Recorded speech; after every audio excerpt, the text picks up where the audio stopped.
Hey everyone, my name is Andrew Davis and you are watching Conversations in Pop Culture, brought to you by my sponsor, Mixum Printing, the smarter way to print.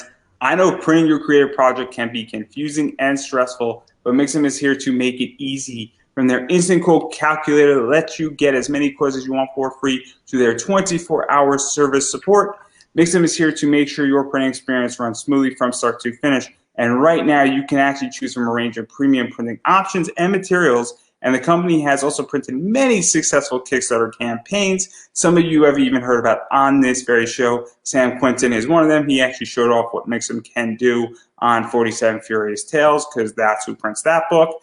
And they right now offer services in the United States, Canada, Australia, and the UK. And Mixum can print and reach your audience anywhere in the world. So if you're ready to print smarter, not harder, head over to Mixum.com. And right now they're running an amazing promotion where listeners to my show can drop my name, Andrew Davis, in the message tab of a current order to get a 5% discount on their first order. So that's Mixam.com. Type my name, Andrew Davis, in the message tab of your current order to receive 5% off that very order, and every percentage point counts. I'm sure my guests today are going to attest to that.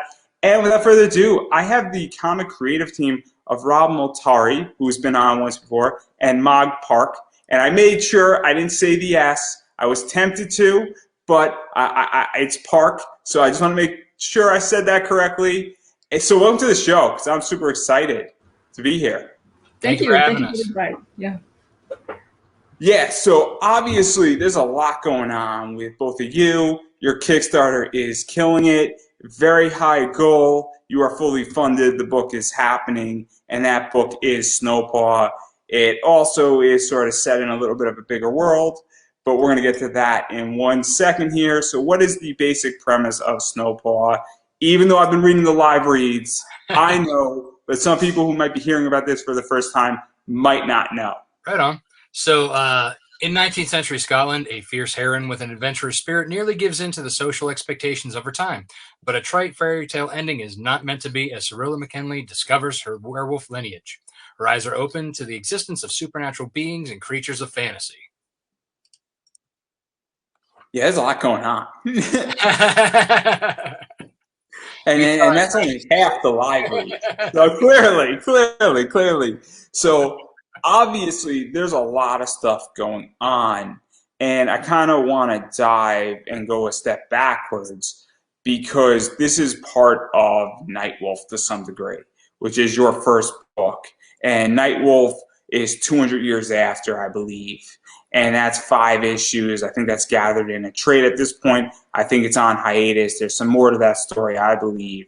But where did the idea for Snowpaw come from? Because Snowpaw, I think, is in Nightwolf, if I'm correct. Yes. So, So there's a lot of stuff going on with this because it's more than just this little comic that's sort of an aside. I mean, it fits into the bigger picture and the bigger puzzle pieces, I guess. Yeah. So with Nightwolf, it kind of focuses more around a certain area and around Nightwolf and his kind of development. And Snowpaw is his mentor during that series. And the next issue of Nightwolf comes out in spring after this one's fulfilled. So where it's kind of like going to be a rotating thing. We're between the two. But this series, Snowpaw, does take place 200 years in the past, and it's Snowpaw's origin story in 19th century Scotland, basically showing, as you were saying, it's a bigger world-building, story, whereas, it's opening up to more creatures, more hidden, fairy tale and, supernatural creatures that I didn't get a chance to play with in the Nightwolf series because it was kind of more laser focused on that particular story arc. Whereas this kind of it's injecting hidden creatures that are of the local lore, and as they move around Europe, there'll be different, local European lore creatures hidden throughout the book, which was a kind of a fun Easter egg thing that we did, for the show that these creatures exist within this world, but humans are oblivious to it. But once you kind of become aware of them, you see them everywhere. And then even going further into this, because obviously certain rules are set up because of Nightwolf. And I think it's clear that you can't kill Snowpaw off. I think it's pretty clear that that's not going to happen. and certain things like an arm of hers can't be cut off, and other things of that nature. And so, and also because then Nightwolf doesn't make sense. And so, what is that like for you? Because you have certain rules to play with, but you also have, I would say, 200 years where some of the characters could technically die and have no impact on Nightwolf. And so it's a weird position to be in because when you start building out a world, and the closest world I think of is Avatar: The Last Airbender, and that world where the Kyoshi series takes place 400 years before, really Avatar Roku's time, Mm-hmm. and almost 600 years before Aang's, I think. Mm-hmm. And so there's certain things you can and there's certain things you can't do. And so what is that like for you as the writer, and even for you, Mog, as the artist, to understand the parameters you're playing with, because you have a lot of freedom in certain areas and very little freedom in others? So with as far as like where she is mentally and in Nightwolf, this basically between the 200-year span kind of builds up to who she is in this present time with Nightwolf.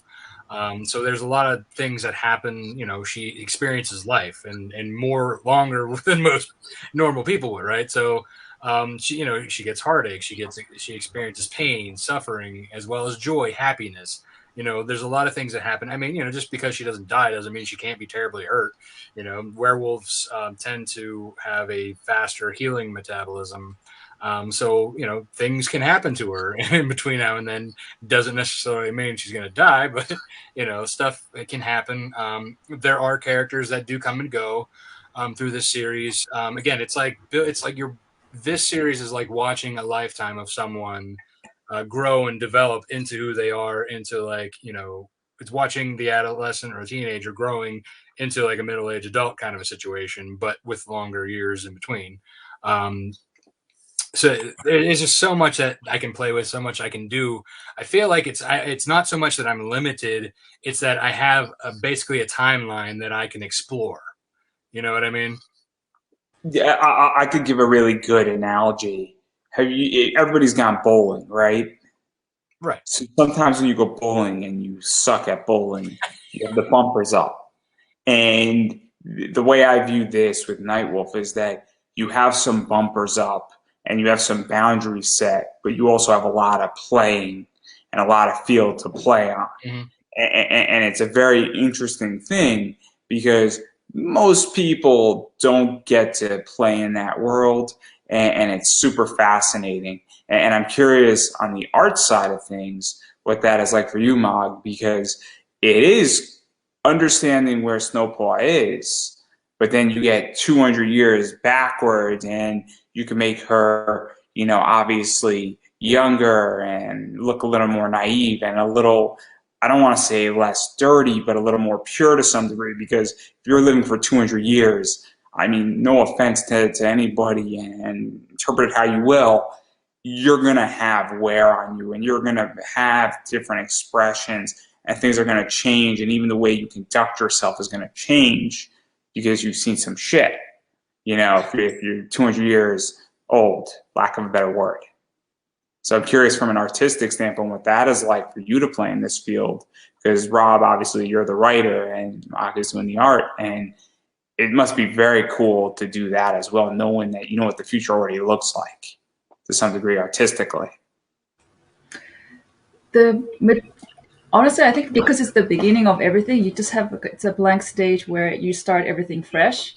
So it was easy to express her innocence, almost like a different character than she is now portrayed in Nightwolf. So that part was actually not hard. So that part was okay. And whereas the historical parts and the backgrounds and then the costumes and all of that, in fact, I felt there was more playroom because a lot of the historical things gets lost, and then coupled with supernatural elements as well as fantasy elements is mixed in. So you can always kind of make it up. And then, I mean, it's not we're not sticking 100% stickler to how things exactly were. We had That's where the creativity comes in, and that part actually, for me personally, gave me more freedom to. There really was no limitation in that. I think if it was an urban setting, which is now with the cell phones and all of that, and then the kind of clothing, that for me would have been more I would probably have to just study more, and I don't know. I think I have to stick more to the, like you say, the bumpers in the bowling. So yeah. And also, what I like about this is that to even go further into this, it's kind of nice that you went international, where she is a strong farm girl in the Scottish Highlands in the 19th century. And obviously, I'm not a Scottish expert, so I don't want to go and start making proclamations about the fine people in Scotland. But it is nice to see something that's not, starting in America in a lot of ways in a comic. There's a bunch of comics that I'm reading and checking out that obviously are in America and also have a girl who's saying, screw what I'm supposed to do. I like strong women. I tend to date strong women, and I tend to like badass chicks also. And so, what was this like really even building that out? Because this character, in a lot of ways, is a role model. And I'm not saying she's perfect, but it's a very interesting character at this point to have a strong female character that isn't sexualized, and obviously my background is that I love Zenescope, and those characters in the story position aren't really sexualized, but on the covers, it's pretty close to smut, and I'm guilty of it. And I'm friends with Ralph Tedesco. He's been on my show, and they know I'm going to say this because I also say if you want to make money, Zenescope's a really good place to make money in. So they don't deny it either. They have Z-rated covers. I mean, let's not pretend here. We're all adults in the room. We all understand what's going on. But what is that like for both of you? Because obviously you're creating a very strong female character, and then Mog, you're a strong one. And I would imagine, not to sort of come off a little sexist, but it must be nice to actually get to draw a strong female character that women can look up to as well. Do you want to go first? Sure. This is kind of a spoiler, but because this is the Genesis, she's right now not a role model. I thought you were going to say she's not a woman, and I was going to be like, listen me. Oh my God. Let me explain when you said that. Okay, so politically incorrect. I was going to be like, spoiler, she's not a woman yet. And I'm like, thank God that I got that right, because that would have been really bad. But continue, please. No, so it's just, I think the cool thing is you're going to see a lot of vulnerability, a lot of weaknesses. And I think that's one of the key things that a lot of people do like to see in characters. That way, we want to root for them. We want them to go through a lot of difficulties.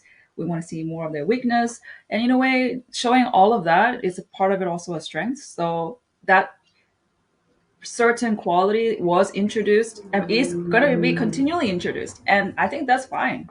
This is beyond, I think, femininity or masculinity. So I think for me, Rob writes a very interesting character, very character where I can stick with the character. Because usually, sometimes when we read mangas or comic books, sometimes we don't like the main characters. We end up liking the support characters more. But in this case, Rob made sure that she's not perfect, and I think that's part of her strength. So, and as for femininity and all of that, yeah, it's cool. It's cool. For once, you're not kind of sexualizing it, but also in the same time, there's gonna be scenes where she's going to wear different outfits too. So we have room to play with that as well. It's not always limited. I mean, everything is up for grabs in a way for creativity wise, and yeah, I hope I answered your question. There's no right or wrong answer. As long as I got her sexuality down, we're okay, and her gender down, we're fine. Yeah. Thank God, because I would have been really bad. I would have just left in shame. No, I mean, for this particular story, like I didn't want, like, I think in Nightwolf you see a little bit more like of her maturity, of her sexuality in a way, but it's not over flaunted. Even my most sexy covers like aren't really like overly sexy. They're not like floozy looking covers. because it's still like, you know, it's her battle outfit's been torn over the years, so it may have a little bit more reveal of stuff, but not, it's not like you're flat out, hey, here they are.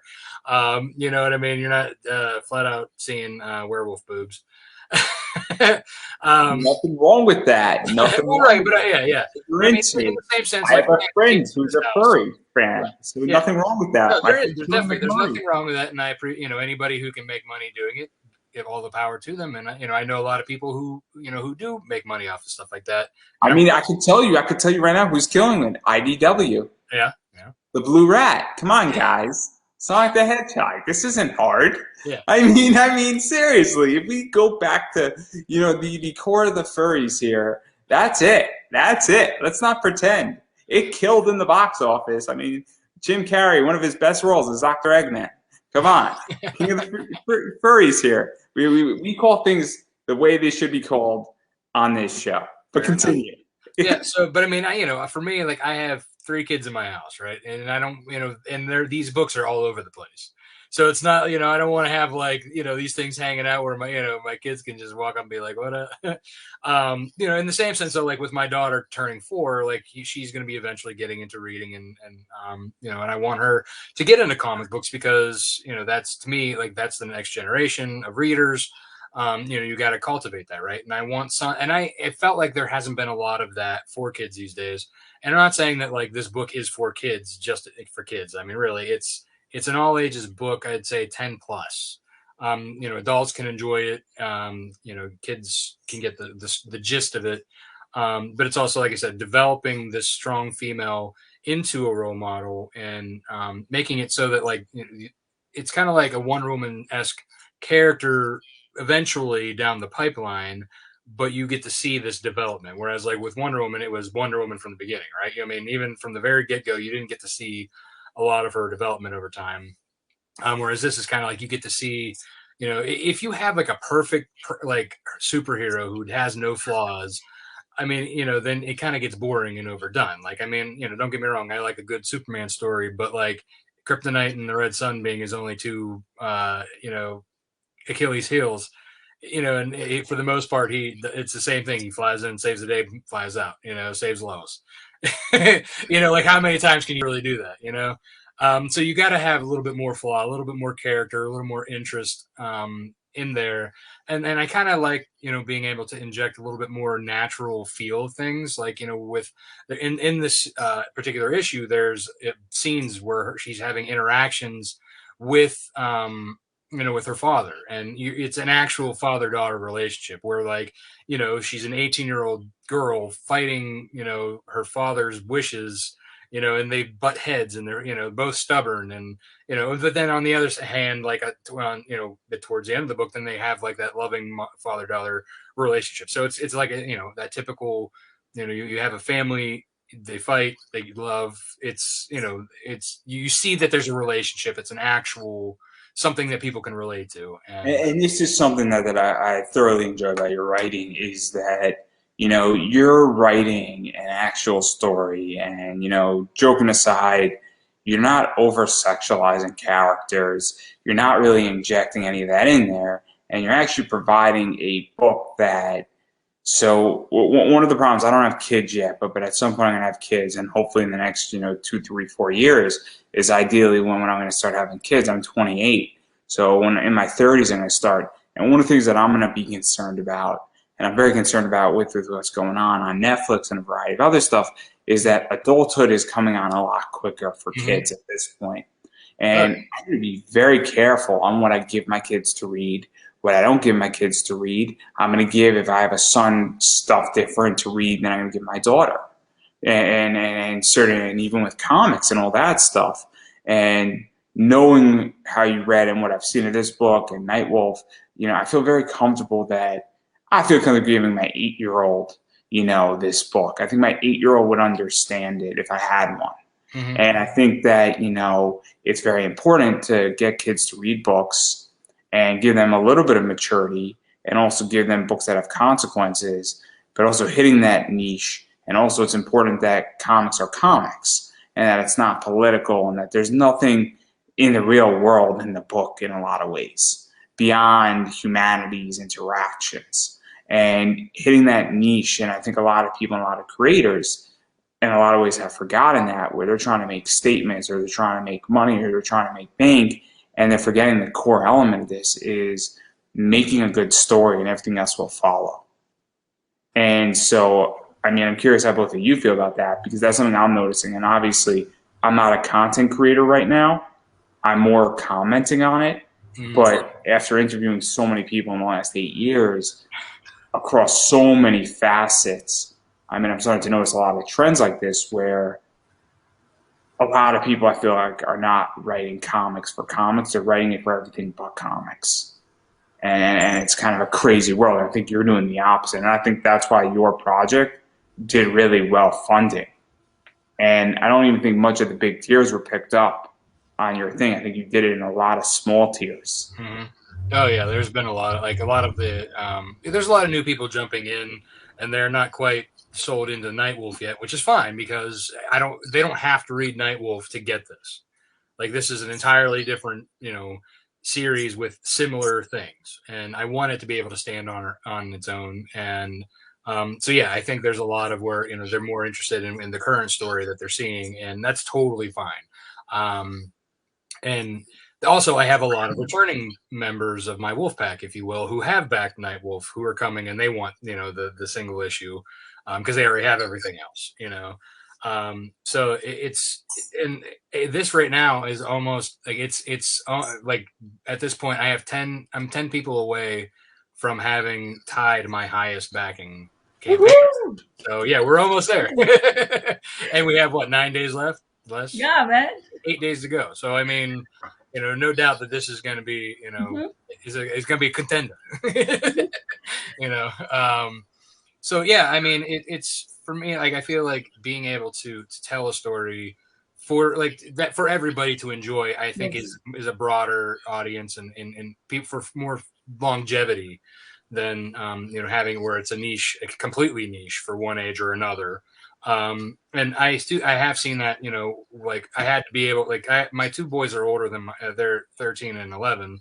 So I've had to like kind of cater to what they were watching and seeing, as they were growing up. So like, there's times where I even had to bust out like Batman the Animated Series from the 90s or the X-Men from the 90s, because there was stuff that I was like, I don't want them watching this. Like, I don't even, like, this is like one thing. It's not only is it like not good for them as far as education wise, or even like just age appropriateness wise, but it's just like, it's just stupid.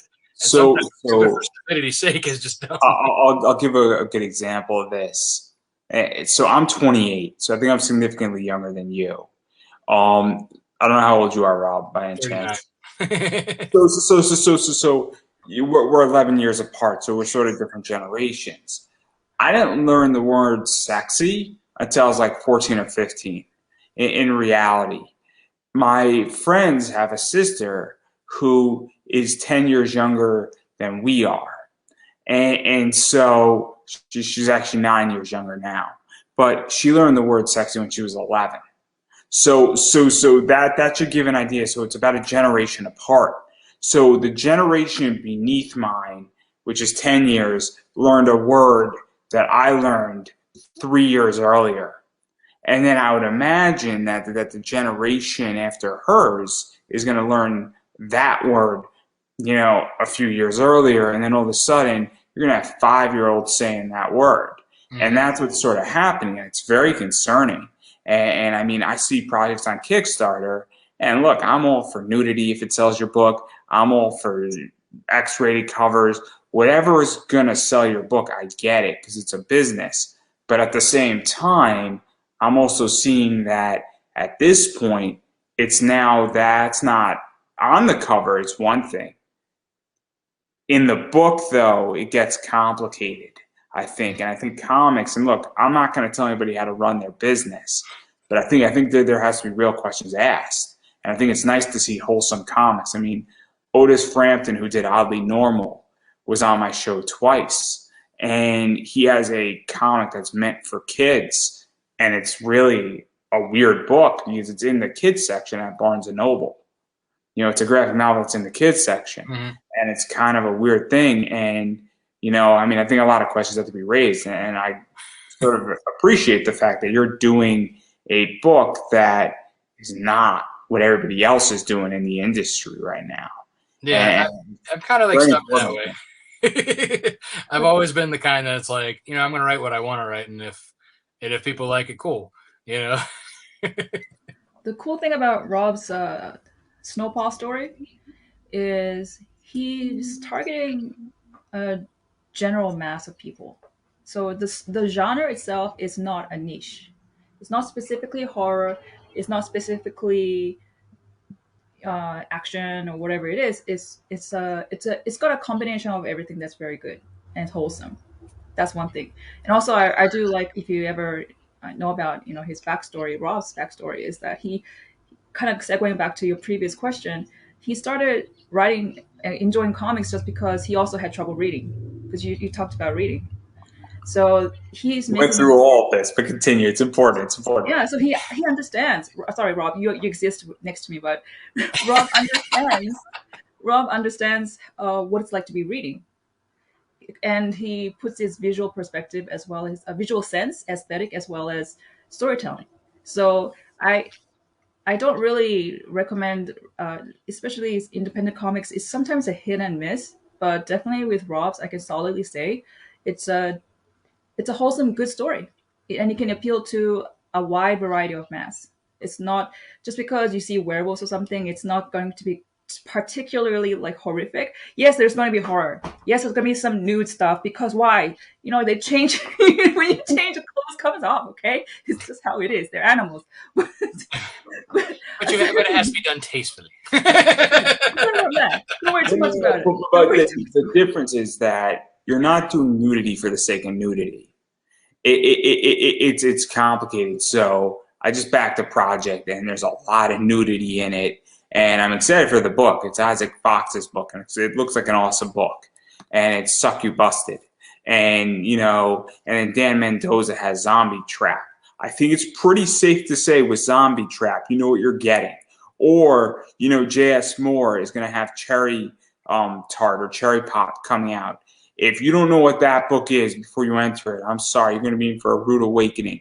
Everybody knows what Cherry Tart is, I think, or Cherry Pop is. I forget which it is. The idea is that, but when I'm coming into your book, I'm sort of expecting sort of wholesome. And if there's a little nudity, that's fine because things happen. So I think it's very important, and I also think it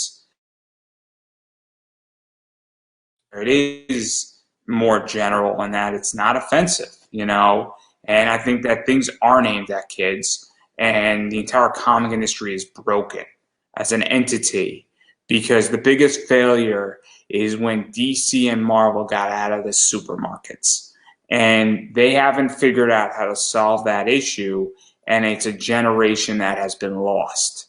And if DC and Marvel solve that problem and get comics down to $1.50 at the spinner rack in the aisles of the supermarket, they will rebuild an entire business of comic books, which will then increase the IP's values that overshadow them. And so you'll increase the base IP that will increase the overall movie IP and all the licensing products, and that you'll actually allow for the base to continue, which is where all the movies, all the animated, all the products, all the licensing gets pulled out of.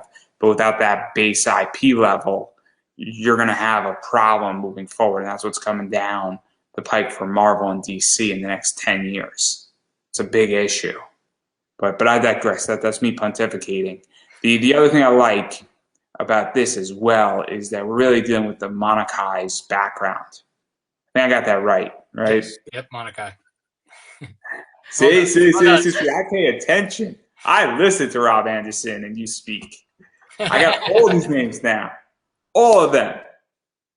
So that's the other thing that I like about this as well, and this entire project, is that if you've read Nightwolf, this provides further insight into a lot of other stuff and even world building. And if anybody knows anything about comics, there are really two major things that dictate comics, I feel. It's characters and the world. And depending on the story and what's going on, the world is either the whole driver or it's the characters. And in this one, I think the character is really driving it, But I think also, if you read the first 5 issues in Nightwolf, we're now getting to what Nightwolf led. We're going on the path up to Nightwolf, essentially, with Snowpaw. And we're now seeing how the world has evolved and why there's a problem with these werewolves and a variety of other stuff, and how this problem sort of started. And it's very important, I think, because you don't need to read Nightwolf to understand it, and you don't need to read Snowpaw to understand what's going on in Nightwolf. But if you read both, you have more insight into it. And it's very cool when something like that happens, because now I have more information at my disposal, and now I'm seeing a bigger picture, and I'm seeing more of an intricate picture. It's almost like I'm doing a Quentin Tarantino movie. I'm starting with Nightwolf. It was starting at the end, and I'm going to Tarantino back to the beginning. You're going back to the future, starting with 2. Yeah. Or what you're doing is that you watch episode 4, then you watch 1, 2, and 3, and no. Well, what is it? The machete position, where you watch episode 5, and then you watch episodes 1, 2, 3, and 4 as a flashback, and then you finish with 6. It's like the Vader machete order, where you watch. It kind of apparently, like, it's going to be a hit, because the fact that, like, it's going crazy orders, like, the big trilogies and but what I guess, what I don't know, whatever you call with now there's 9. There's technically like 14. Yeah. I mean, if you really count them all, it's like, at this point I don't even know what's going on.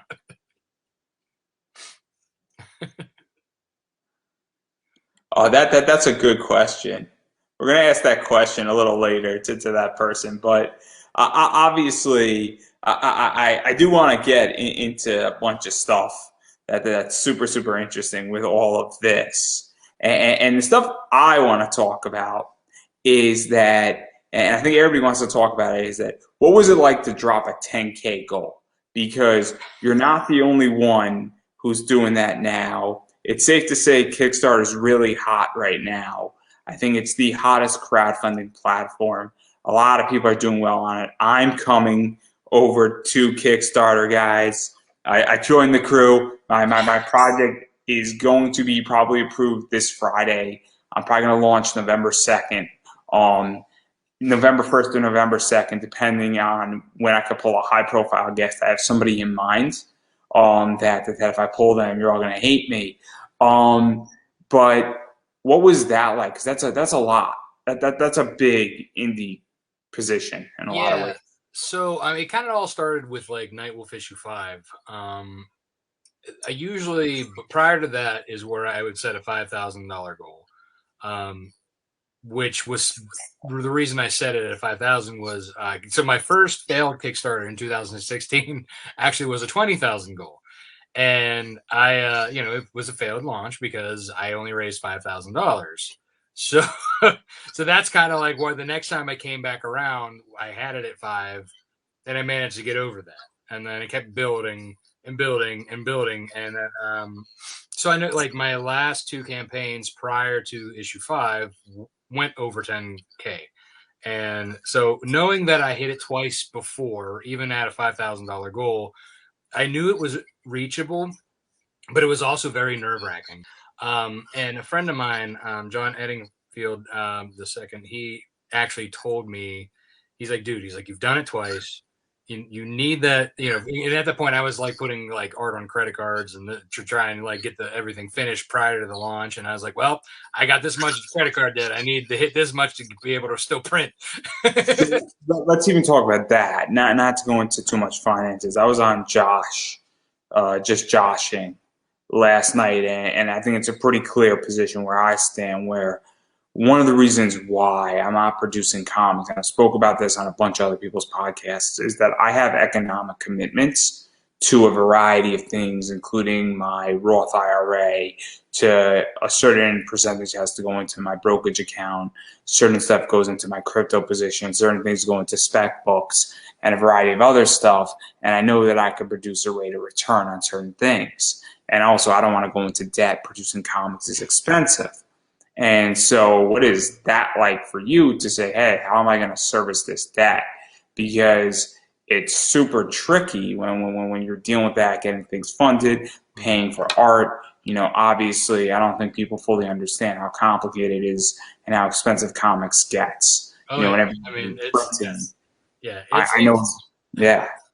yeah, it's pretty pricey, and especially when you're getting high quality art coming from one of the top artists out there. Hint, hint, wink, wink, Mog. So yeah, you know, usually I have like freelance web design jobs paying for the art and stuff, but sometimes like you know when like if now that like my series Nightwolf has been kind of going and picking up speed, it's like, okay, well, I don't have a job lined up right now, but I know I'm going to have another one eventually, or the Kickstarter will pay for it, whatever. So at that point, I was like, all right, I was like, well, I need to do this to get this out at this time. So I was like, you know what? I got this credit card that I use for my creative business. I dropped it on that. The Kickstarter funded, you know, like I said, that 10K goal was what I needed to even be able to print the book, plus pay for the remainder of the art that I didn't have. And you know, and it was a gamble that it worked, and so I was like, all right, cool, like, you know, and that was my $20,000 plus campaign. So, and I think what people don't understand too is like, yeah, just because I had a very, very successful campaign last time for issue 5, and it was $21,000. That was still a lot of that. You know, you got to think almost 10K of that was paying off that credit card for the art. And then the rest of that was paying for the printing, paying for the tchotchkes. So I'll give people numbers that'll give more insight because so I buy and sell books on eBay. So I buy a book from Zenescope for $25, and then I sell that book for 60. I didn't make $60. eBay takes 13%. Now they take 13%. I'm paying $11 shipping. I charge my buyer 11, so I pulled in 71. eBay takes 13% of that. Now my buyer pays the taxes, so I don't have to worry about tax as far as sales tax. So after that, I'm now down, just to make it easy, I'm down about 7, 11, 18 bucks comes out of that, 71. And then plus 25, and whatever's left over, and then minus a Gemini and some bubble wrap, you know, you got to factor that in. That's what I make on the book because I pay myself back. And so when you're running a Kickstarter, it's very similar positions where you have to pay for the printing, you pay for shipping, you have to pay for the art. It's also the outlay of money, and it's a variety of other stuff. And that's why people might have done $100,000 in Kickstarter, but if you have 50 books, variants, you didn't make 100K. You know, you might have lost money on a $100,000 campaign. So that's what I think people don't understand is that effort goes into things, and people say, "Oh snap, you've done really well on Kickstarter. You just did a $21,000 Kickstarter. You didn't make $21,000," and it's a big misconception. Oh yeah, none of that went into my pocket. If anything, like I spent more than that, and then like on top of that, I was still paying like so like with Carlos, like I usually pay him half and half. With Mog, like we do what every 2-3 pages, and I pay her. So it's you know, so at that time, so I was also paying for Nightwolf and Snowpaw at the same time, and I was like, all right, credit card. So that's kind of like you know again where I'm at right now is and so even to ask Mark, I'm not going to ask about the money, but what is that like when you're doing both Nightwolf and working on Nightwolf and doing some stuff with Snowpaw and sort of switching between the two because while they're similar, they're also very different books. well, Mog isn't the Nightwolf artist. That's Carlos Herrera. Mog is yeah. So that I completely separated the two. Yeah. So that it had a different feel. So basically, what I did was I took Carlos's character designs and handed them to Mog and said, "Make these yours." So even going off of that, because what is that like that you have somebody else's art and then you get to make it your own? Because obviously, and correct me if I'm wrong, you know, I don't want to go and edit somebody else's podcast that was just edited. I don't want to touch other people's works. You know, I don't feel comfortable. Like even you know, I'm not a comic editor, but you know, I'll use Chuck Pino because I don't think he's gonna mind me using. If I knew he worked on a book and then he worked on your book and then you came to me, I might not want to touch it just because obviously I know somebody And then it's also weird if another editor already worked on it. I'm like, it's kind of weird for me to work on something that's already been edited and been modded and been played with and been made suggestions to. For me, you know, I don't want to touch other people's stuff that's done per se. So I'm curious how you felt about that and really looking at what's been done with Nightwolf and then say, hey, go make it your own. Like, what was that like for you? Are you asking Rob or are you asking me? I'm asking you or Oh. Rob, or we could just completely move on from the question. It's completely up to you guys. Hmm. As artists, for us, like we don't really. I think I can safely say we don't really feel like that. How you are apprehended, maybe it's just me, because as long as we do credit Carlos Herrera, we're not shoving him under the rug or anything. He has his whole Hey, Nightwolf. maybe he likes to be under a rug. I'm just saying. Well, Yeah. you know, Carlos is a fan of Mog. As soon as like I said, this is who I'm gonna get for Snowpaw, and showed him examples, he's like, oh yeah, I love this. He's like, yes, this is the one. I don't mind. I mean, I like going under a rug sometimes. If it's cold out and it's snowing, rugs are warm. But anyway, continue. Like a doormat. What? Okay. So yeah, I always, for me, I have something called once a month I do draw and bid on my Facebook, and I like to do the same thing. I throw a theme, like for example, this month is Final Fantasy 14, and I like to see different interpretations of artists taking on the same character, and that makes me very happy Yeah, because I mean, especially in yeah, comics, that happens very often. I mean, you don't have typically, especially in Marvel and DC. How long does an actual artist have a run these days? I mean, it's not like Jim Lee running X Men for Very a few long have a time. 50 issue run. I Yeah, I mean, mean, look at the team of Scott Snyder and Greg Capello yeah, or Capullo. Like they had a 50 plus run on that book, but that's that's not rare these days. Yeah, I mean, like artists, I feel switch almost like at least once a year, if not more. artists switch companies once every 2 or 3 years on average now, which Yeah, is insane. There are DC artists who go to Marvel and they go back to DC, then they go to Image for 3 years, and then they come back to DC, then they go back to Marvel, then they go back to Image, and then they wind up in Wildstorm, and then they settle in Titan. and then we Which, go to Kickstarter. which, by the way, Titan Comics, come December, they're going to be the hottest comic company on the market, and I'm not going to say why, but they're gonna. I don't have a book with Titan, or do I? You never know. No, I don't have a book with Titan. Everybody, if anything, I'm going to go to like a Blaze Media, or I'll go to some like really obscure company that nobody ever heard of, and I'll make that company. I'll bring all my followers, all but 10. My 10 followers and me will be like the exiled tribe out of Egypt. It'll be great. anyway. So. I mean, I just find it interesting because again, I'm not an artist, and I just feel a certain way that I don't want to touch other people's works. Like it feels weird to me, and I don't know if other people feel that way. Maybe people don't. I mean, again, I'm not an artist.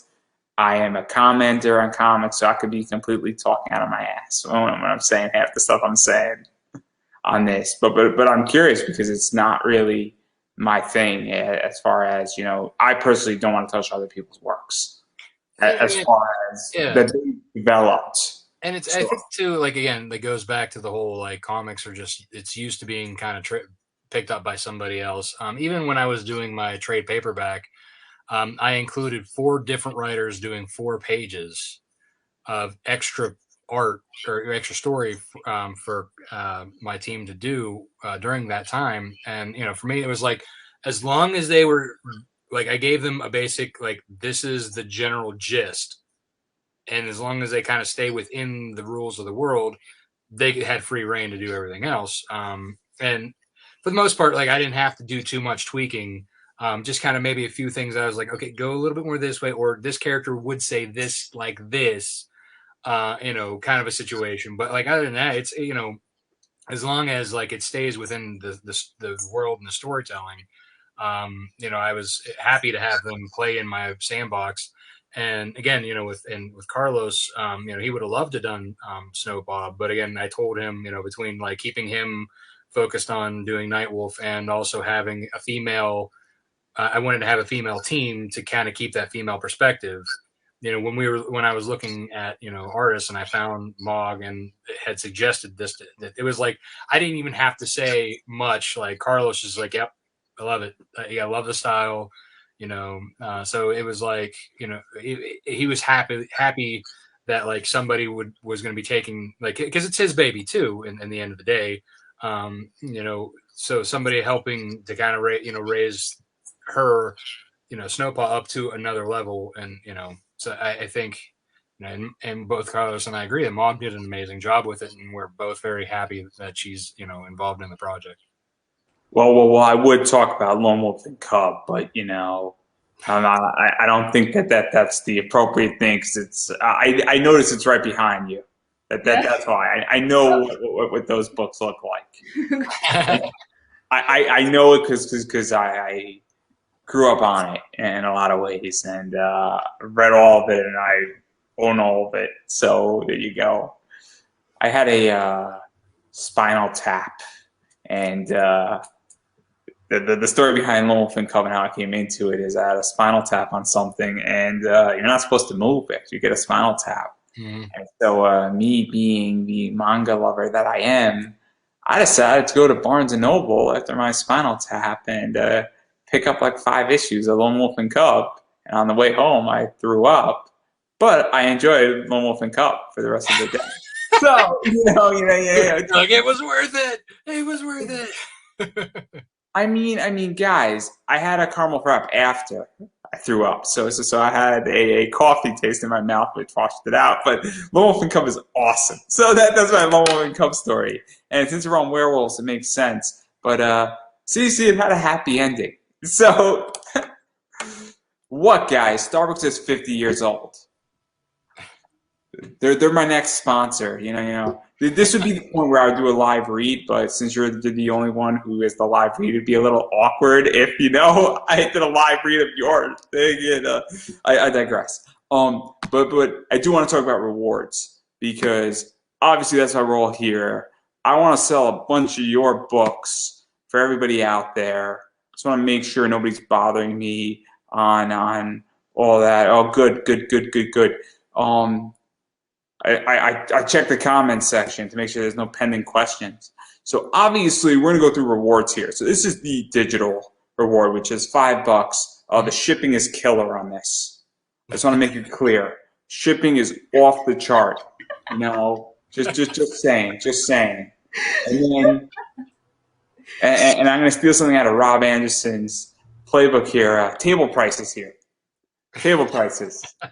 I give credit where credit's due. This is Mog's cover, and obviously, I think you get the digital edition, so you don't have to crack open the right. Am I wrong on this one? Yeah, I mean, there's a lot of people who do that, who'll get like just the physical edition and then read the digital. Or there's also the people like me who prefer to read the actual book. I mean, the digital, I think, messes with my vision and my dyslexia, so I kind of tend to stay away from it.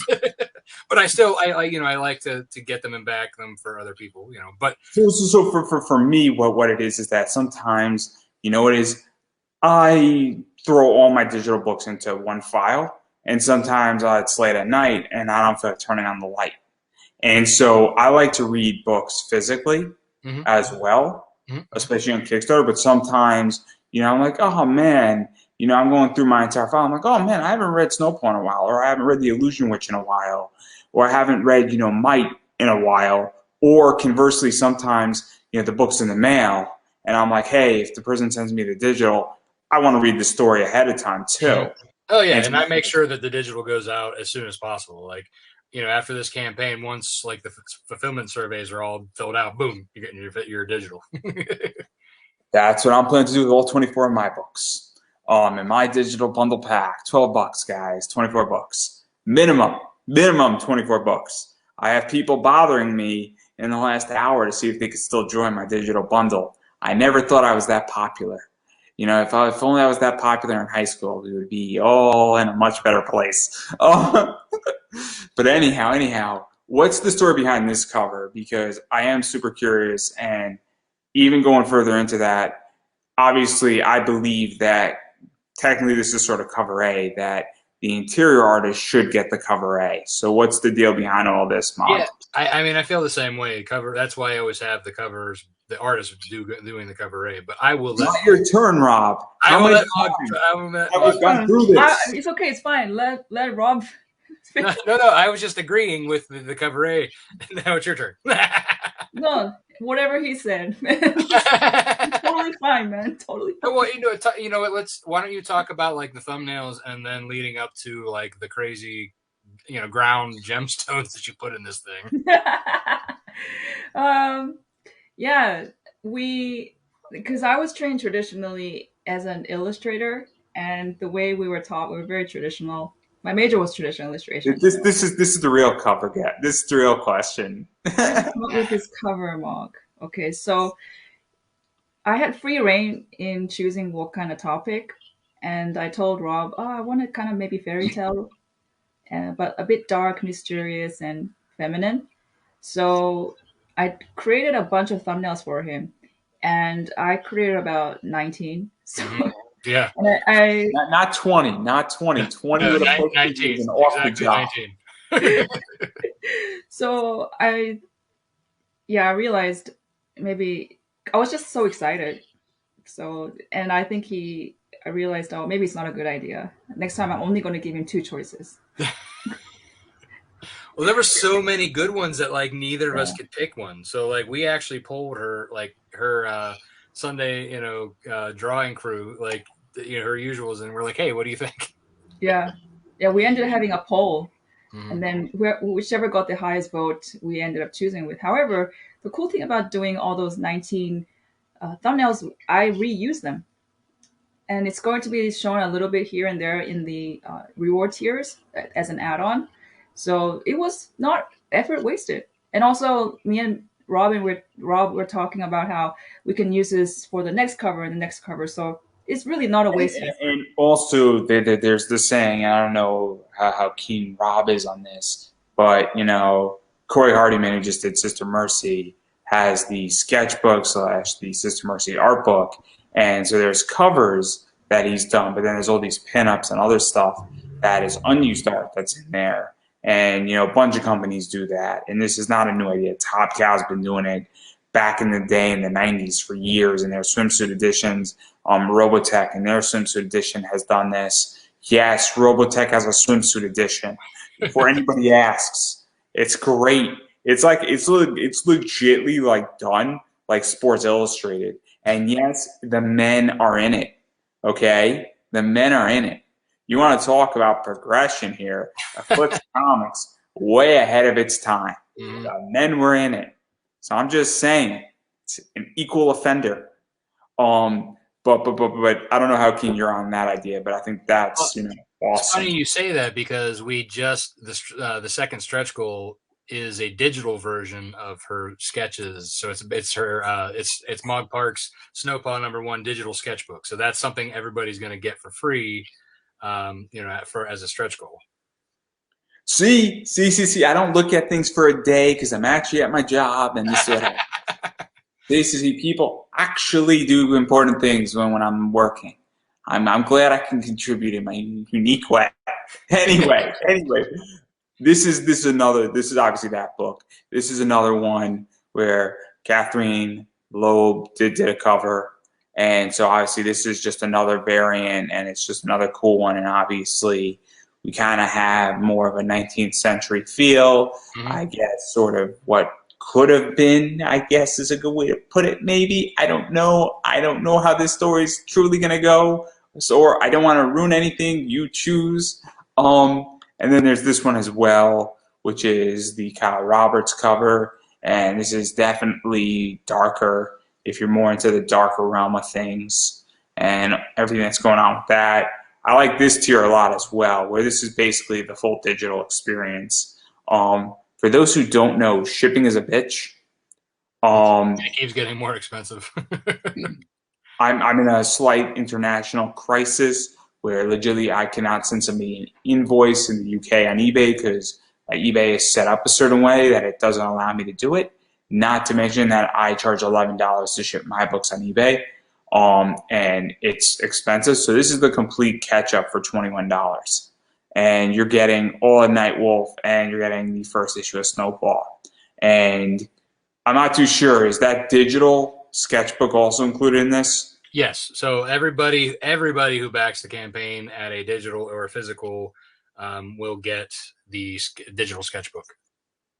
I'm just asking a question because it's an incentive to sell digital because digital is a moneymaker for all parties involved. And obviously I want people to see Mog's sketches, including myself, which means I'm going to have to go back to this project and watch my wallet go cry for about 10 minutes. So anyway, hey, $15 free shipping. It's not that bad. That's like the price of 2 Frappuccinos. And you get like a boatload of freebies. I'm not even interested in the freebies. I really just want to support what you're doing. So there we go. People send me free copies of books all the time. They're like, why did you back my book? And I'm like, well, I would like to support you. And maybe this isn't the home run. Maybe this is the grand slam. But, you know, if anything I can do to support somebody on their journey to write their next project, I'm more than willing to do so. I think it's very, very important that people understand that, you know, sometimes you have to support creators in ways, and, well, money dictates everything. And I just hope people with my project will support me, or that what goes around comes around, I believe. Yeah. So anyway, having said all that, this is another one. This is the Carlos Herrera cover, sort of the digital one. Obviously, it's his baby, and a lot of stuff's going on with this one. And is this the one that's going to be on the digital book? Yeah, so this originally I had planned just to have this cover as the digital, but then like just so many people like I've been advertising this one for the last year, even before I brought Mog in, and everybody was like, "Dude, I want that physically. You have to have it." So I was like, "Okay." So yes, this is the physical copy of the Carlos Herrera cover. Which, you know, like, again, that's it's been, you know, as much as his baby, and, you know, it's kind of like now this is kind of like a handoff to Mog, you know, and kind of like that was like the transitional piece. Like, this is the, you know, where we're going, make it yours, you know. And it's like the Olympics, the torch. Thank you. Remember the I'm from New York. I'm from New York, so you're Saquon Barkley.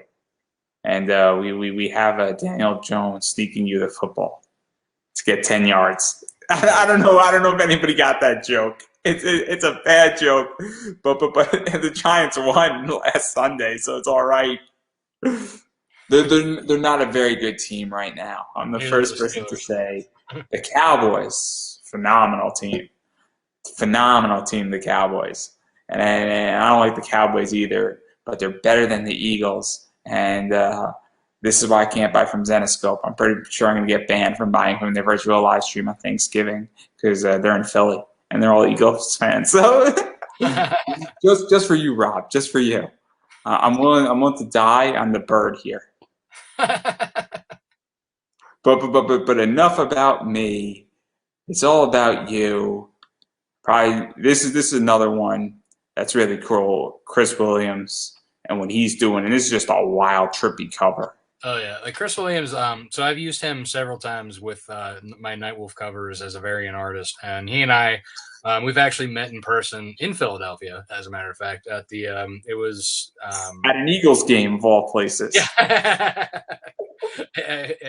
So yeah, so we actually at the Keystone Comic Con, which was it's Reed Pops. Or was, I don't know if they're even still doing it anymore, but it was their stab at going into the Philadelphia area, and yeah, so ever since then, like, he and I have been really working well together, and he's just an amazing dude, nice guy, and he does some phenomenal cover art for, you know, a lot of indies out there, and that's actually another one of the original art pieces that I do have available in the add-ons is that original cover there. Rob needs the money badly. And what's funny, because like as much as I paid him for this, what this is selling for, I'm still not making the money back. It's basically just helping recoup. But even to go into that though, isn't the entire thing with comics is that when you buy variant covers, I mean, I have something in my Kickstarter that is very similar to that, and I understand where the real money is in selling a comic. I understand how much it costs. I understand how expensive it is to produce something. I know exactly what printing costs. My sponsor is a printing company. So I know what people's printing costs, whether you're using Comics Wellsprings, Mix'em, Kaboom, Kablam. Um, there's like 15 others. I know exactly how much all this stuff costs. And I also know how much art costs. I know how much Ivan Tao is. I know how much Sun Kumanaki is. I know how much Garvey is. I know how much Ebas is. I also know that some people are inaccessible. So I know how much Don Matig is. I know how much JP Roth is. Actually, JP Roth is not an artist. So that's how why I know how much he costs. But it's the idea that when you're selling the original art, it's only to recoup some of the value that lessens the blow. It's like a variant in a comic shop. I know so much about this, have never run one of these before, which is ludicrous. Like, I know every financial position in Kickstarter, and I've never run one. It's disturbing how I know it too. That's observations, right? It's more than that. It's if you speak to people and then you use common sense, and then once you know how much printing costs and how much art costs, it doesn't take a genius to figure it out. Not to mention that legitimately, I spent 20 hours writing my copy. My Kickstarter has literally 4 paragraphs of copy. There is like 20 hours to build it. Like it is beyond complicated. It's the most tedious writing I've ever done in my life. This is why I'm only running one Kickstarter a year. Like legitimately. That's why I'm only running one a year. You say that now, but once you get the funding and you're like, oh man, you get the Kickstarter bug, and you're like, I got to do more. But my business is set up so that it's only once a year. That there's a reason why I'm going big or go home. It's the idea that it would be for me at least with this project, and then my other project, which is the comic investing side of things. I'm not running that on Kickstarter because I don't think Kickstarter is going to allow me to play.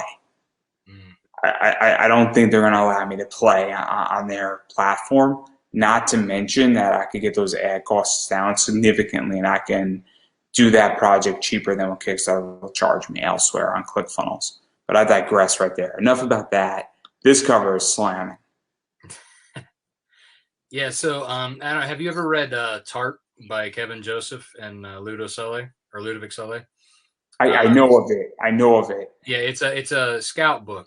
Scout picked them up, and Kevin does a lot of serializing his books on Kickstarter as well. And he and I have become great friends over the last couple of years. And he actually was one of the writers that I had guests do a 4-page in my trade. And so like that, having that connection and being a fan of Tart and his series, and Ludo's art is so good in the book. I had to have it, especially because he draws like a very like gorgeous female figure. Again, not the over sexualized, but like an actual like. I mean, his art style is. I mean, he's from France, so like he has a lot of traditional art like in his background, and everything he does is gorgeous. So I was like, I saw their last issue that they put out, and I was like, dude, I'm like, Kevin, please, can I get a Ludo cover? So he made the connection, and there we are. I like his style. It's so. I wonder, does he color his own? Mm-hmm. Yeah, Like, he does. He does it all. And what's wow. nice about Tart is that like so this is the Tart's about a time traveling demon hunter, and every time period is a different style that Ludo does. So it just like so like there's like the Roaring Twenties one where it's like you have that like very similar to like the art of the time, and then there's like like a caveman like style one that it's like very like cave like drawing like, but it's not, it's still like detailed, but like it has like that like kind of like a rough feel to it.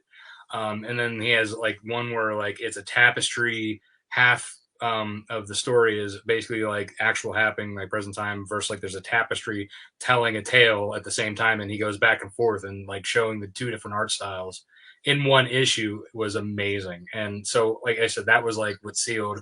Like I had to have like his something from him, you know, in this world. That sounds incredible. Yeah, yeah. I mean, it's you, if you haven't checked Tart out, I mean, it's definitely one of my top indie books that I suggest often to anybody who's into indie comics. No, it looks like a slamming book, and that's why I wanted to talk about it and get into it. And then I'm going to show a few more things. Obviously, pretty much all the variants. So if you want everything, including a blank cover, I think, Yep, sketch cover. that's doable. Obviously, it's a little bit cheaper than picking them up all individually. Obviously the Carlos Herrera experience from, Nightwolf and a bunch of other things out there. Obviously, books are cool. And again, some of these books are really hard to find at this point. And also, you get this in that Carlos one that has a nice little die cut, so you can go. Woo. And obviously, I like books like that because at this stage in the game with print, people say, "Oh, print's going out of style." Well, I don't think print is going out of style per se, but I think people have to get more creative with print. Oh yeah, definitely. I mean, if you're gonna have like a premium product, you got to make it worth your while. Especially for me, it was fun playing with that development of that book as well. I just, as a graphic designer, like I got to geek out. It's at this stage, and I'm curious how Mog feels about this more on the art side, is that you need to have something clever with your book going on, such as a die cut out or glow in the dark, or some foil spots, or you need to have some amazing art or an artist who doesn't do covers. And I'm curious how you feel about that, Mog, because obviously from more of an art style, what do you think really makes the difference in a cover and a book selling to some degree on Kickstarter as far as the art side of things and even what's being done in print? I honestly can't answer that question because that's all marketing, and I leave all of that to Rob. And I noticed, like, throughout my own experience, metal prints or any kind of different style of printing, it you can never predict what the crowd will buy or want. It's almost like a speculative business where you are speculating that this style is going to this way of printing is going to become hot. It's also with artists. I feel it's that way too, where there's a bunch of artists that I feel that come out of the woodwork. Steph Wilson's a good example of that. The early Steph Wilson covers, like that Chuck Pino did on Bilal, or Corey's Sister Mercy Steph Wilson book, those books are hot and they're a pain in the ass to find. I have both of them. And that Bilal cover is legitly a good book to have. It doesn't pop up on eBay, and nobody would have expected it to be hot. It's a new school style. But then there's other books out there on Kickstarter that are really hot right now. And, it's from artists that nobody ever heard about and heard from. And it's such an interesting realm. And even with metals, like I've seen metals that nobody's been interested in, but people were interested in the, foil version of it. And I've seen books that, somebody had in abundance for years, and then all of a sudden those books get hot. It's really interesting. And I mean, I'm in this space, both indie and mainstream. And, I'm not a retailer per se. I'm slightly retailed. And it's not the person's fault who sold it. It's just not moving the way it should be moving. And I don't mind carrying a little bit of debt because it's not expensive. It was like a $40 package, which isn't terrible. But at the same time, I'm not about to jump into the indie foray with investing in big books ever again on a retail package. But we're going to get to that, I promise. Obviously, that's all the variants. That's this. That's the entire retailer kit. So we're getting there sooner. So let's talk about that because that's super important, I think. And what is that like for you to take care of retailers? Because as we were sort of stating, is that a lot of comic shops are getting away from DC, Marvel, and they want to bring indie comics into their stores. And this is one way how to do it. And it's not just that you're giving them, 30 copies of Snowpaw. You're giving them a whole sampling of something. And what Yeah. is that So, like to do that at a cheaper rate? Yeah, and I always try to offer like something that's retail oriented, that to kind of like, also it to kind of spread the reach, and also make it affordable for retailers too. So like with all these, they get 4 of the singles of Night with 1 through 5, as well as Mog's cover for Snowpaw. And then I get through a couple of the trades out there, because not everybody reads singles and not everybody reads trades, so it's kind of like you got to have a little bit of everything. And it's still free shipping, and it's half off retail, so that makes it affordable for them to be able to put it in their shops, and still make a cut of it. And then also we got this right here. Mm-hmm. And this is important because obviously, I've been saying it for a while. The things that dictate everything is big on-demand, big libraries, and customization. And this is a form of that, where you can get 100 copies of Snowpaw built with the art, and figuring that out. And so, what's the story behind this? I have a similar tier in my Kickstarter dealing with this, and a lot of people are doing it. And so, what's the story behind this and really building all this out? Yeah, so a lot of retailers like having that personal exclusive deal to just their shop, and being able to have like input on like what they want to show. Basically saying, hey, this is what I want for the cover with my logo, and since Mog's commissions are are closed, she's willing to do some with the sketch covers. But for something like this, that's a little bit more negotiable with her and her manager. But Carlos is a little bit more available, so that's why it's particularly geared towards him. But yeah, so I mean, just having this separate base exclusive makes it for them a higher value, because then they could set the price for themselves and make a little bit more money back by doing this. Because then nobody else is selling it. They could do, especially when you have a hot number 1, with your store logo on it. It just, they could, again, they could CGC it. They can do whatever they want with it, and it makes it more profitable for them in the long run. It's not just they're making like $1 or $2 per issue. And also, sometimes in business, you lose money initially to make money in the long run. Mm-hmm. So at some point, I'm going to be getting into the exclusive game. And I don't mind losing money as a business the first exclusive or 2, if all of a sudden every book sells out and then I can't track down the book.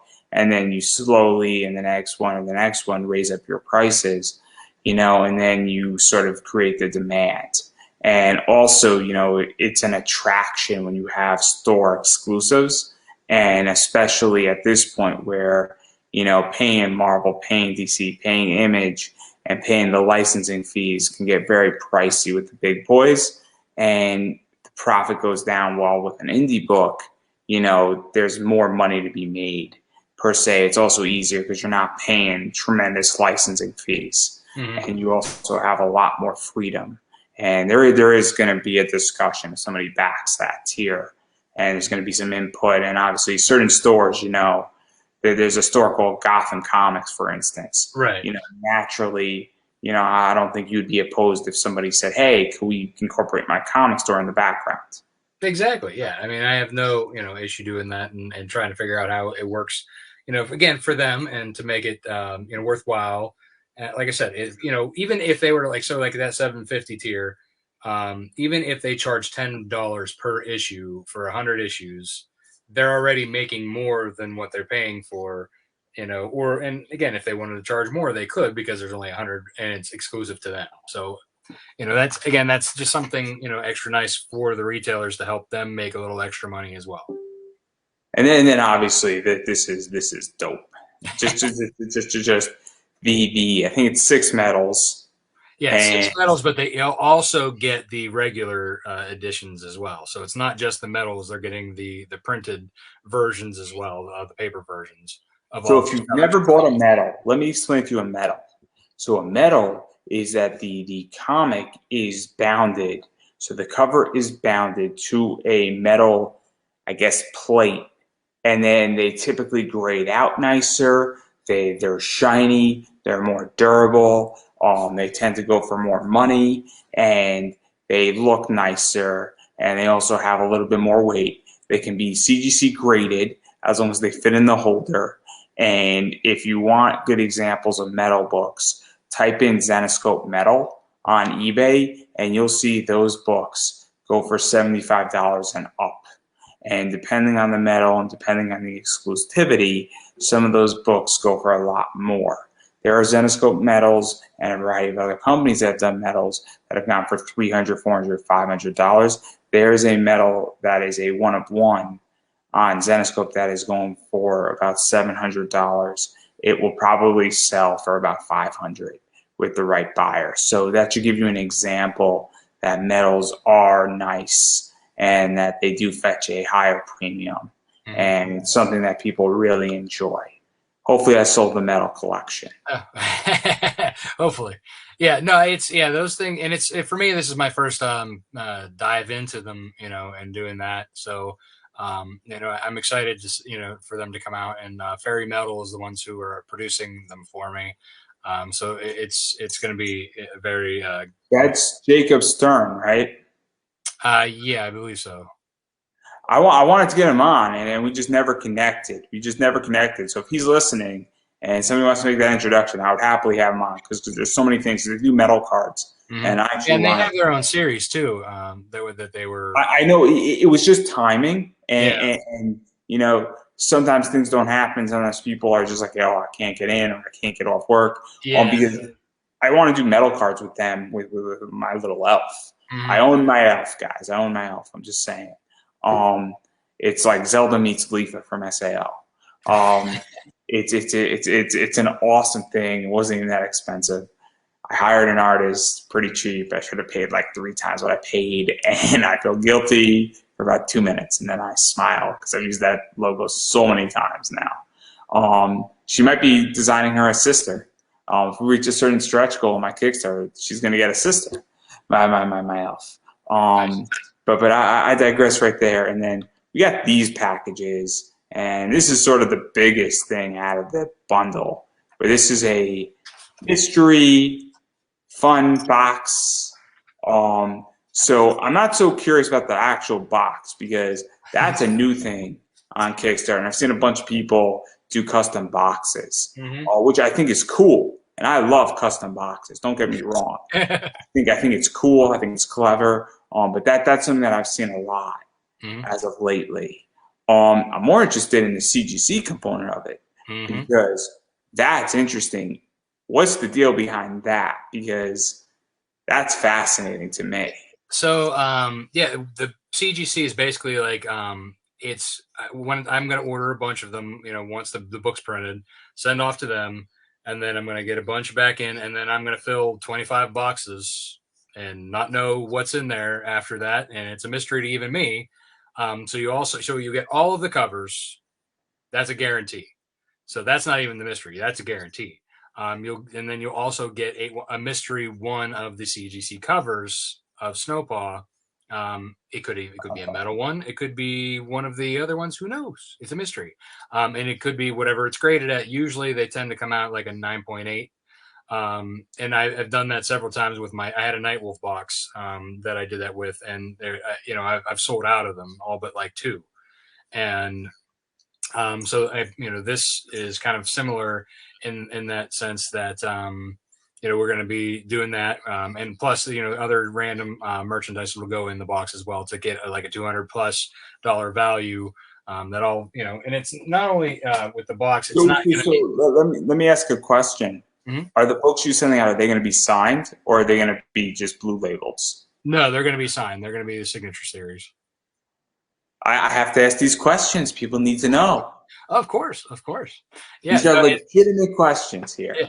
And what's nice about this is going to be a collector's piece too, because I not only will ship everything in here bubble wrapped, but I will also bubble wrap the box and make sure it's protected in another box and ship that, so that you can keep this on a shelf put stuff in it for storage, whatever you want to do with it. It's also going to be a collector's piece in itself.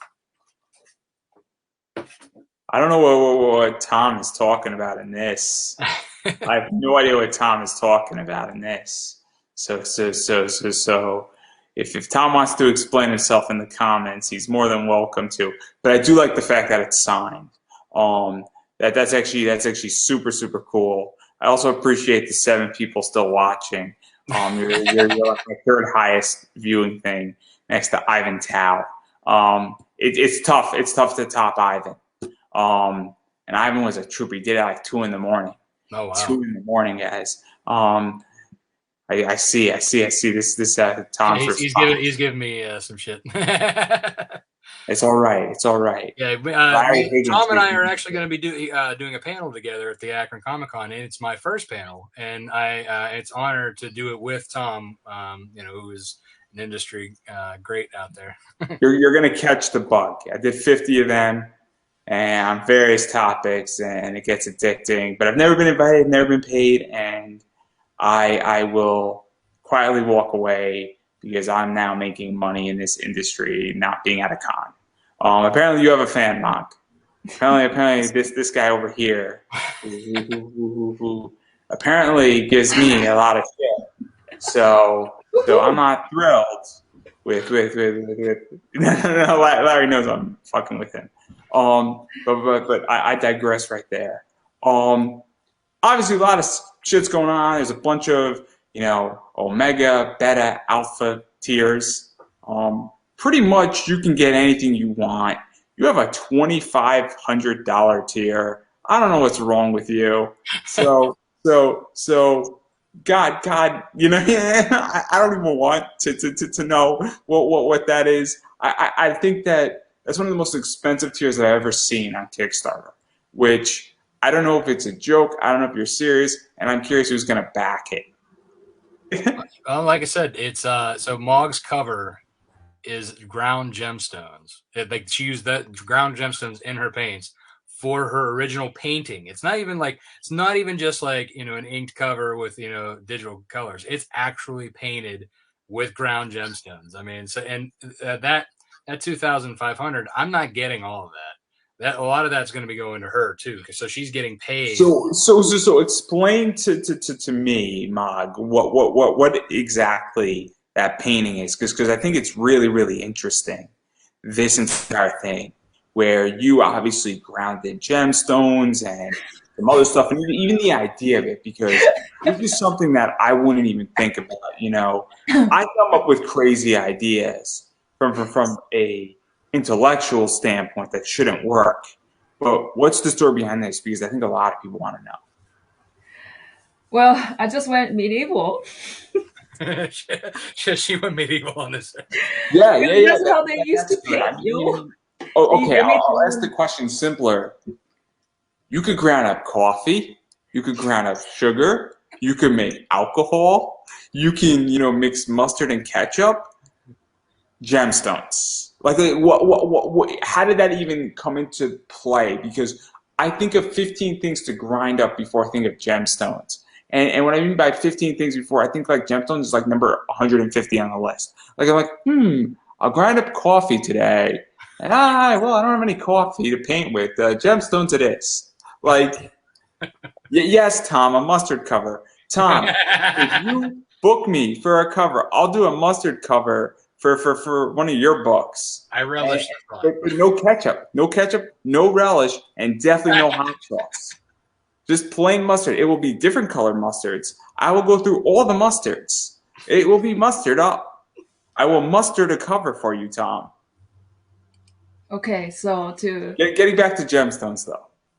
That's a very good question, and the reason why in the painting world, there's something we call it light fast, and the cheaper the quality or biodegradable it is, like for example mustard, coffee, or tea, they will just degrade instantly, and then we call them fugitive. So those paints are fugitive.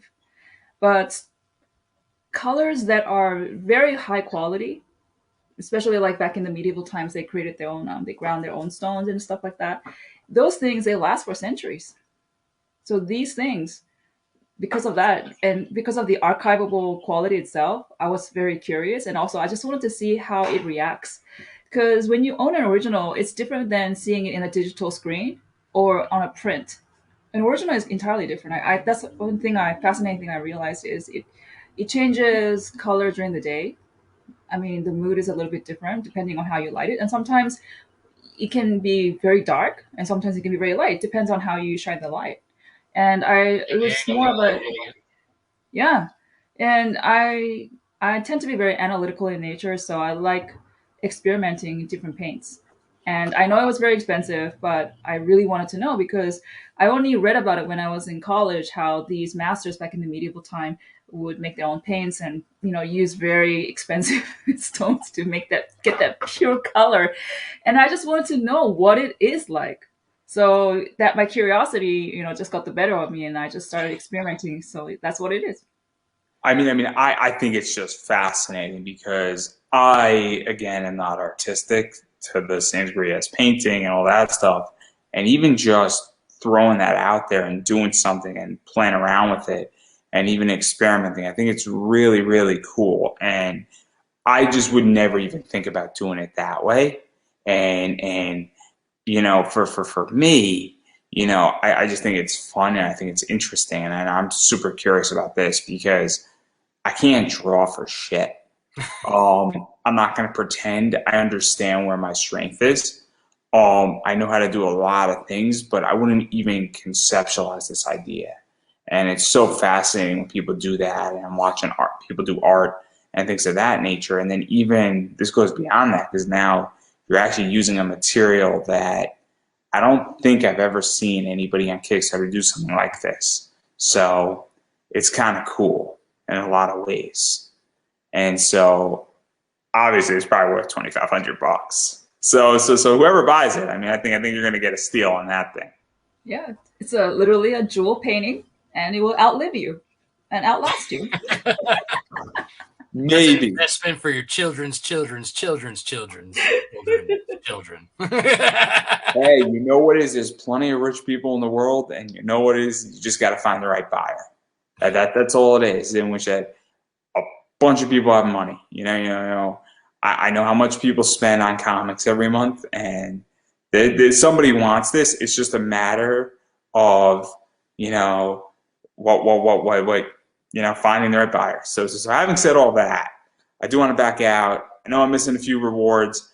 Obviously, you're fully funded, and now it's just a matter of getting as much money as humanly possible so that we go through all your stretch goals, and then you have to come up with new ones. And you have a good time doing that. And then as soon as you come up with the new ones, we're going to make your life harder and try to make it come with you more. Because we want to make more comics, right? And that's what this is all about: is getting the funds to make more comics. Yeah, a lot of stuff is like that. I'm going to be in a similar predicament in today's the 26th, 7 days. 7 days. I'm going to be in a very interesting position next Tuesday. It's going to be a blast. I just need to find somebody who's high profile, and I have 2 or 3 people in mind. And if I pull it off, I'm going to be the world's greatest showman ever. Having said that, though, obviously I want to talk about Kickstarter, and my favorite thing to talk about is Kickstarter. And what do you think the future state of Kickstarter looks like? We're just going to get to the controversial question. The future state of Kickstarter? I hope that it'll continue to grow and develop. Honestly, like what would be amazing is if like BackerKit and Kickstarter become like one ginormous thing, so I don't have to pay 2 different fees. Yeah, I don't even know what BackerKit is. What do you think, Mog, on the future state of Kickstarter? Obviously, participating in it, there are no wrong answers.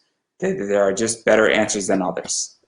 I think it's great, and we should continue making more comics. And it's a great way to. It's a great platform to pursue your own dreams and actualize it.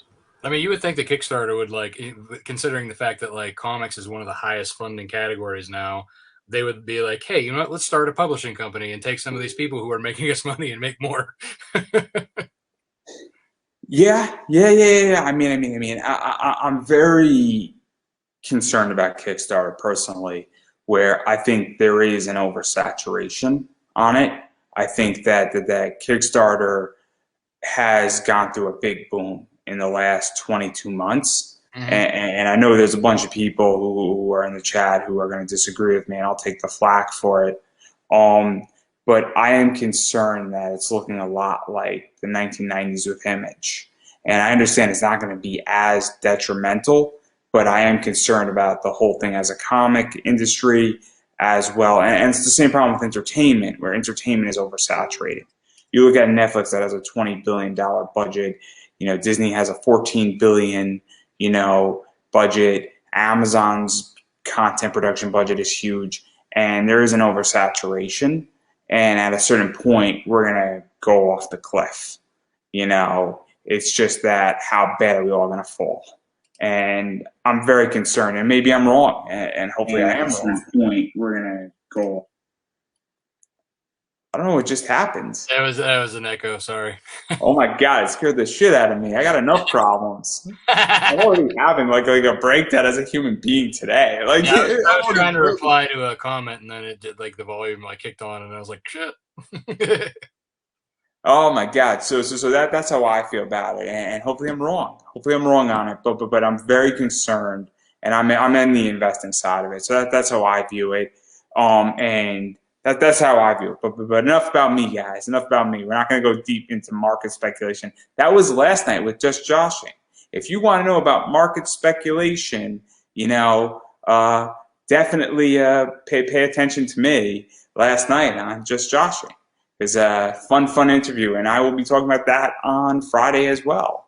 But having said all that, and great. I have this guy, Rob Multari, in the stream. I'm gonna show his thing right here. I don't know who this is. You should just start commenting, telling me how good of a job I'm doing. I would just start laughing. I'm sipping all that up. I love Dell. Dell is such a funny dude. I don't know anybody in this chat, which is crazy. You all should DM me and introduce yourselves if you actually have a comic, because I know 4 people in this chat, and it's horrific. And no, because all my circles are so interesting. Again, I knew I'm going to get flack for it, and I know exactly where I stand, and I'm happy to debate anybody on this topic. So if somebody wants to debate me on this topic of comic book investing and oversaturation, feel free to hit me up. It'll be civil. It will all be friends at the end of it. And when I'm right, I'll buy everybody around at the bar. But anyhow, having said all that, obviously we've been talking for a while, and I want to give both of you an opportunity to promote yourselves. So where can people back this Kickstarter? Where can people break your stretch goals? Where can people, if they don't see a goal they want, I'm sure that something can be arranged if it's possible. Maybe, I don't know. But even going further into that, obviously, where can people support this thing? Both on social media, on Facebook, Kickstarter, as I stated, and a variety of other things. And even going beyond this, because support now is not just Kickstarter. It's also other projects like Nightwolf and other things that Mog you're doing, and a variety of other things. Yeah, so like the URL below says, lonewolfcomics.com/Nopa. That's the vanity URL. It'll take you directly to the Kickstarter. So also lonewolfcomics.com, that is the website for my self-publishing company, where I host all of my self-publishing titles like Nightwolf and Snowpaw. I have a website or an e-commerce site there, a shop that you can buy back issues and the variant covers and other stuff. You can find me on Facebook, Twitter, and Instagram at Lone Wolf Comics and at Rob Multari. And then Mug, where you can find it. Right on, dude. Good intro. Thank you, Rob. I feel like the scarecrow. It's very easy. I make it very simple for you guys. Right here, Mog Park. Okay? At Mog Park. Okay? Facebook, Instagram, Twitter, ArtStation, literally Mog Park. And for my older works, though, you can find me as Tubu Komdori at DeviantArt. But I guess some people still go for DeviantArt.com. And I do a live stream every Sunday at Artist Alley Shopping Network, which is AASN. Just type in AASN. You don't have to type in all the letters. They just and it's at 6 p.m. California time every Sunday. So just drop by and see what's up with me, or just say hi. It's about 2 hours live drawing, and I sometimes sell my old sketches. Sometimes I do auctions. Sometimes I play a game with you guys. It all depends on how I feel.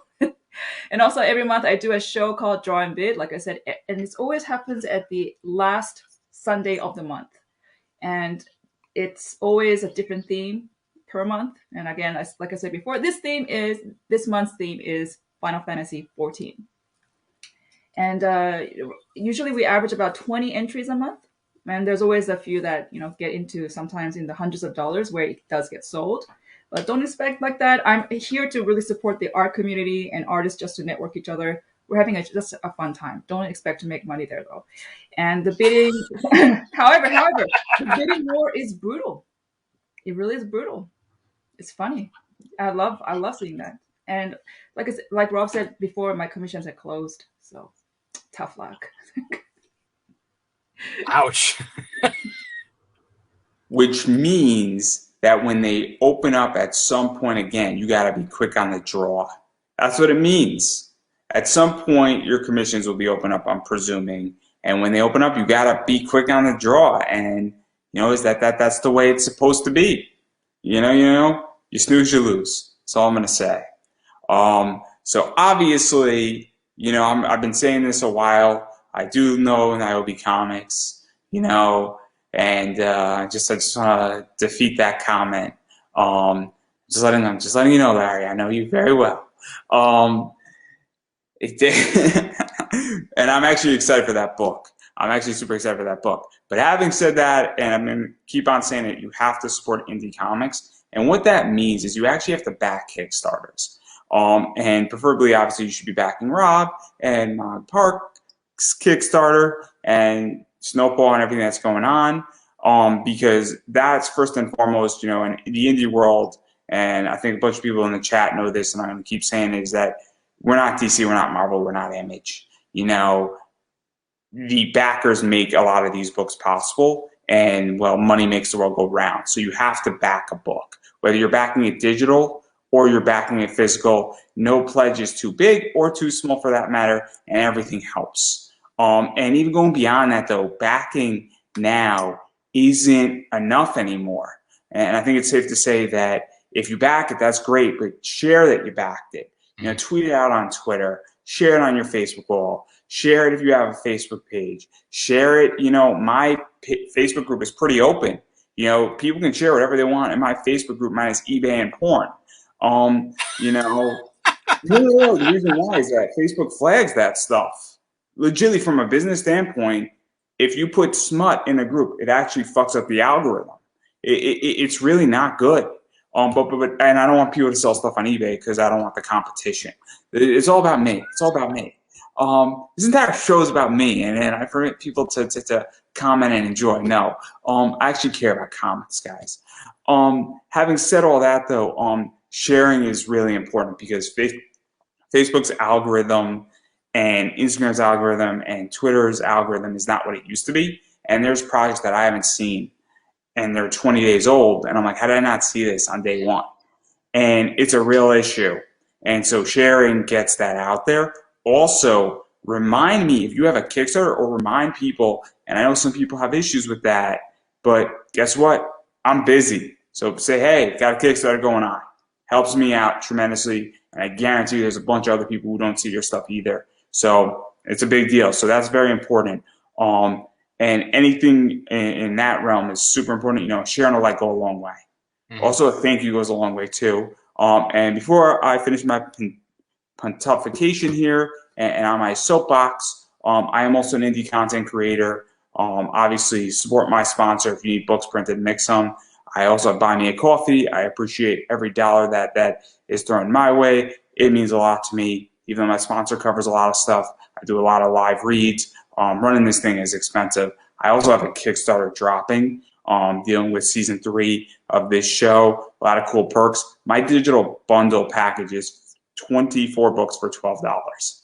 A lot of cool stuff, and some of the books aren't even out till February. So this is the first peek you're getting on certain books in my digital bundle. And a lot of negotiation went into it. And what I mean by that is I just asked. So if you want some cool stuff that's not out yet, my Kickstarter's dropping November 1st, November 2nd. Just type in Pop Anime Comics. It'll come up. I appreciate all support. Having said that, though, go back this book. There's a lot of freebies with it. And then if you got a little extra money also, come over to my side of the aisle. And maybe if we do enough money as a stretch goal, we can make a mustard cover for Big Dog Inc. So having said that, I don't know how good of a cover it'll be, but that's where I'm done here. And I'm going to let both of you have the final words. Totally lost my train of thought after that now. Yeah, so we have 8 more days left on this campaign, and so yeah, tomorrow it's 1 week left, and we got a lot of stretch goals to cover. A lot of great new milestone rewards, a lot of freebies that we can still unlock and have everybody get. So head over to lonewolfcomics.com/snowpaw and come join the Wolfpack today. Yeah, come on. Become a wolf pack, yo. Don't be a pussy. I just snorted. I should have worn my NWO shirt. Or play Werewolves of London. Going out. And that would have been great. But yeah, nice. or my John Best Cena. tagline ever, said John. Shirt. Or Tom said best tagline ever. I mean, I'm just saying, guys. I'm just saying that mustard cover. I think we have a winner there. I'm just saying. I'm not that expensive. I will pay you to do it. So on that note, I don't think I could top myself. And if anybody else wants a mustard cover by me, I am more than happy to provide. I do need the money. My rates are $100. I will provide the mustard, but I will not provide the ketchup. And on that note, that's a wrap right there, and not the crunchy kind.